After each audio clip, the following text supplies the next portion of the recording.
तो welcome back to my YouTube channel target U KSSC में। तो दोस्तों आज मैं आपके साथ उत्तराखंड के इम्पोर्टेंट एमसीक्यू डिस्कस करूंगा जो कि बार बार पेपरों में रिपीट होते हैं और जिनके बनने के चांसेस बहुत ज़्यादा हैं। ठीक है, तो चलिए शुरू करते हैं। पहला क्वेश्चन है कि जनसंख्या के हिसाब से राज्य की सबसे बड़ी जनजाति कौन सी है। ठीक है, तो जनसंख्या के हिसाब से राज्य की सबसे बड़ी जनजाति कौन सी है? आपकी थारू जनजाति। ठीक है, थारू राज्य की जनसंख्या के हिसाब से सबसे बड़ी जनजाति है। ठीक है, बात करें जनसंख्या के हिसाब से सबसे छोटी जनजाति, तो राजी जनजाति जनसंख्या के हिसाब से सबसे छोटी क्या है? जनजाति है। ठीक है, आपको ध्यान रखना है। क्वेश्चन बनता है कि गढ़वाल की सबसे बड़ी जनजाति कौन सी है? तो जो गढ़वाल में सबसे बड़ी जनसंख्या के हिसाब से जनजाति है वो कौन सी है? आपकी जौनसारी जनजाति। ठीक है, तीन क्वेश्चन, तीनों क्वेश्चनों के आंसर अलग अलग है। ठीक है, पहला क्वेश्चन है कि राज्य में सबसे बड़ी जनसंख्या के हिसाब से जनजाति कौन सी है? तो थारू राज्य में ओवरऑल सबसे बड़ी जनजाति है। ठीक है, जनसंख्या के हिसाब से सबसे छोटी जनसंख्या के हिसाब से जनजाति कौन सी है राज्य में?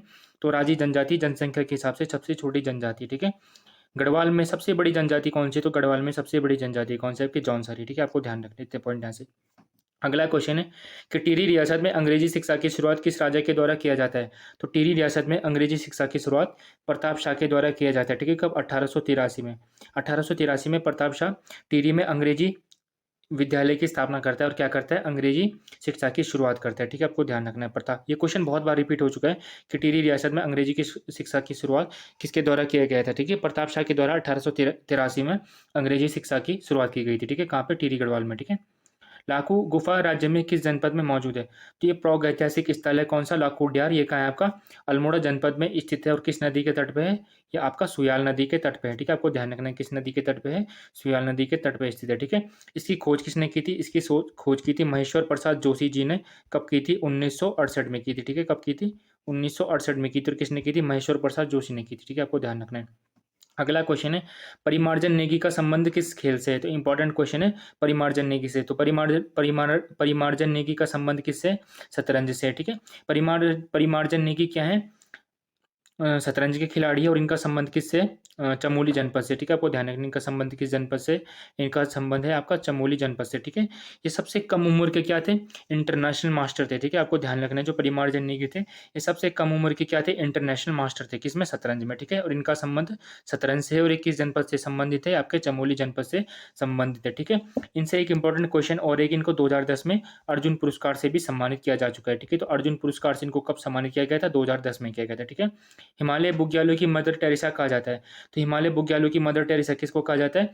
आपके रूपा देवी को हिमालय बुग्यालों की मदर टेरेसा कहा जाता है। ठीक है, बात करें दिव्या दिव्या रावत की, तो दिव्या रावत को क्या कहा जाता है? मशरूम लेडी कहा जाता है। ठीक है, मशरूम लेडी किसको कहा जाता है? दिव्या रावत को कहा जाता है। ठीक है, बात करें मीनाक्षी खाती, तो मीनाक्षी खाती जी को क्या कहा जाता है? ऐपणगल कहा जाता है। ठीक है, ऐपण आपको पता है उत्तराखंड की क्या है? लोक चित्रकला है। ठीक है, तो ऐपणगल राज्य में किसको कहा जाता है? मीनाक्षी खाती जी को ऐपणगल कहा जाता है। दिव्या रावत को मशरूम लेडी और रूपा देवी को हिमालय बुग्यालों की मदर टेरेसा भी कहा जाता है। इनका एक अन्य उपनाम भी है ग्लेशियर लेडी। तो ग्लेशियर लेडी के नाम से भी किसको जाना जाता है? आपकी रूपा देवी को जाना जाता है। ठीक है, अलकनंदा नदी का उद्गम स्थल है, तो अलकनंदा नदी का उद्गम स्थल कहाँ से होता है? आपके सतोपन ग्लेशियर चमोली गढ़वाल से अलकनंदा नदी का क्या होता है? उद्गम होता है। ठीक है, बात करें गौमुख, गौमुख से किसका होता है? भागीरथी नदी का उद्गम होता है। काला पानी से आपकी काली नदी का और पिंडर हिमनद से आपकी पिंडर नदी का उद्गम होता है। ठीक है, राज्य में भरत मंदिर किस जनपद में मौजूद है? तो राज्य में जो भरत मंदिर है वो किस जनपद में मौजूद है? वो आपका ऋषिकेश में मौजूद है। ठीक है, ऋषिकेश का सबसे पुराना मंदिर माना जाता है किसको? भरत मंदिर को। ठीक है, आपको ध्यान रखना है। राज्य की पहली महिला राज्यपाल कौन थी? तो राज्य की पहली महिला राज्यपाल कौन थी? मार्गरेट आलवा जी थी। मार्गरेट आलवा जी राज्य की क्या थी? पहली महिला राज्यपाल थी। ठीक है, इनके क्रम की बात करें तो चौथे नंबर की राज्यपाल थी आपकी कौन? आपकी मार्गरेट आलवा जी। ठीक है, नानक मता का पुराना नाम क्या है? तो नानक मता का पुराना नाम क्या है? आपका बख्शी। ठीक है, आपको ध्यान रखना है नानक मता का पुराना नाम क्या है? आपका बख्शी है। ठीक है, नानक मता क्या है? नानक मता एक आपका जनजातीय विधानसभा सीट भी है। तो आपको ध्यान रखना है नानक मता क्या है? एक जनजातीय विधानसभा आरक्षित सीट भी है और इसका पुराना नाम क्या था? इसका पुराना नाम बख्शी था। ठीक है, आपको ध्यान रखना है। 10वां क्वेश्चन, लास्ट क्वेश्चन, अल्मोड़ा अखबार का संपादन किस वर्ष हुआ था? तो अल्मोड़ा अखबार आपका राज्य का पहला कुमाऊनी भाषा का अखबार है जिसका संपादन 1871 में होता है। ठीक है, 1871 में आपका अल्मोड़ा अखबार का संपादन होता है और 1918 में इसको बंद कर दिया जाता है। तो आपको ध्यान रखना है दोनों डेटे कि कब इसको बंद किया जाता है और कब इसका संपादन होता है। ठीक है, तो 1871 में तो क्या होता है? इसका संपादन होता है किसके द्वारा? डिबेटिंग क्लब के द्वारा। ठीक है, और 1918 में इसको बंद कर दिया जाता है। ठीक है, इसके प्रथम संपादक की बात करें तो इसके प्रथम संपादक कौन थे? आपके बुद्धि बल्लभ पंत इसके क्या थे? प्रथम संपादक थे। कौन? अल्मोड़ अखबार के, ठीक है। इसके अंतिम संपादक की बात करें तो बद्रीदत्त पांडे, ठीक है।